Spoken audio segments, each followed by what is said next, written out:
Hey guys, today I want to talk to you about my Minn Kota Power Drive V2 trolling motor with built-in universal sonar. This is a 70-pound thrust, 24-volt system, 60-inch shaft. I purchased this boat about a month ago. This is the motor that came with it.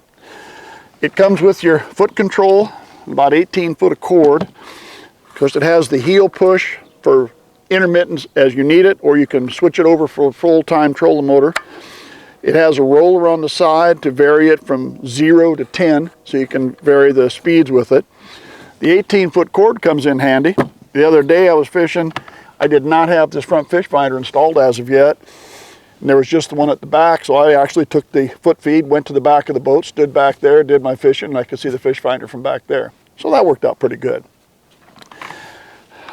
The main thing I want to cover with this is the universal sonar, because that's kind of what makes this different than some of the other Minn Kotas. When you're doing the Power Drive V2 with the universal sonar built in, it is strictly sonar.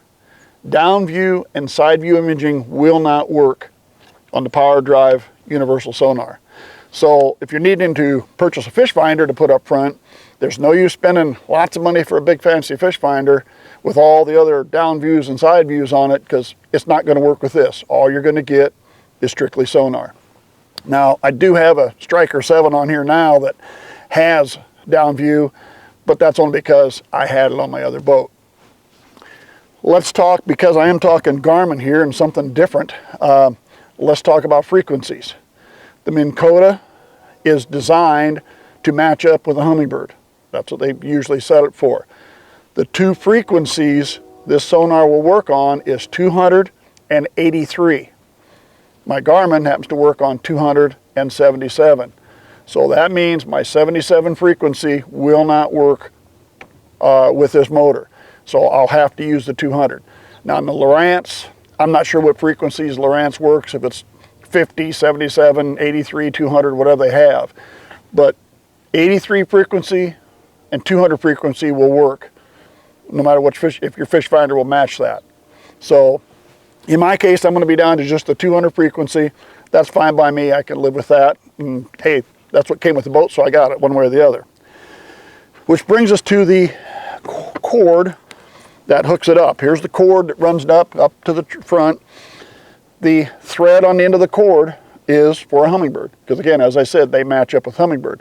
So if you're going to put a Garmin, a Lowrance, or anything else on it, you will need a pigtail, which is what I have here. Now, when it started up with this, I checked with Garmin, I checked with Minn Kota, and the main reason was there's a compatibility chart, which works with which, and the Striker series and the Garmin's is not listed anywhere in the compatibility report. Garmin wasn't sure. Minn Kota came back, and basically Minn Kota told me it should work with the 4-pin cord, because the Garmin Echo, it works, and it uses the 4-pin. The Striker also uses that same 4-pin. So $29 for the adapter, $10 for shipping, so I got 40 bucks, but for 40 bucks I figured I'd take a shot with it. Now, I just installed this yesterday, and we're in December, so I'm just getting ready to probably put this up for the winter, so I'm not going to get on the lake with it. But I have hooked it up. I have run the Garmin in simulator mode. Everything has worked fine. So I don't see any reason why everything shouldn't work. But the motor itself is basically like any other power drive you're going to get, as far as thrust or volts, or a 24 volt or 12 or whatever. The biggest thing I wanted to go over was the universal sonar, to make sure everybody understood sonar only, no down view, no side view. And if you're not using a Humminbird fish finder, that you're going to probably only have 200 frequency, unless your fish finder also has the 83. So you might be a little limited there. I don't think that's going to be a problem for me.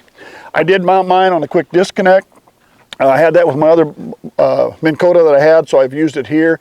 My main reason is the cover that fits the boat will not work with this, but a quick disconnect, I can slide this off now come winter, set it down on the floor, and I'll have no problem. My cover will work fine.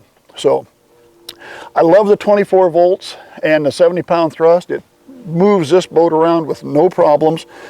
The main thing I like, the bigger thrust here with the 70-pound thrust, I can keep my foot control down to maybe setting at 2, 3, or 4, and it still moves the boat around fine, where with a smaller motor, you might be up there having to keep it at 7, 8, or 9 to move the boat around, and then you use a lot more battery.